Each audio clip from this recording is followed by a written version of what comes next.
জি ভাইয়া বলেন। ভাইয়া আপনার একটা পার্সেল ছিল। পার্সেল?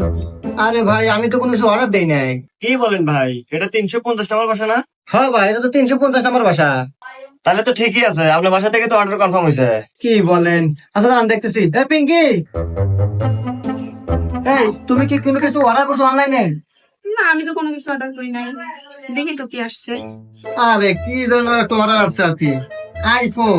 তুমি অর্ডার করো নাই? না। ভাই আপনার কোথাও মনে হয় ভুল হচ্ছে। আরে ভাই বলো, মানে বাসার ঠিকানাও ঠিক আছে, আবার মালের পেমেন্টও ক্লিয়ার করা হয়ে গেছে। হ্যাঁ হ্যাঁ ভাই, আমি তো ভুলে গেছিলাম, আমি অর্ডার করছিলাম। ও আচ্ছা ভাই, অর্ডার করছিল মনে হয়। আচ্ছা যাই হোক, আমাকে ডেলিভারি চার্জটা দিয়ে দেন ভাই, আমি চলে যাবো। কয় টাকা ভাই ডেলিভারি চার্জ? ভাই 1000 টাকা। এই চলো।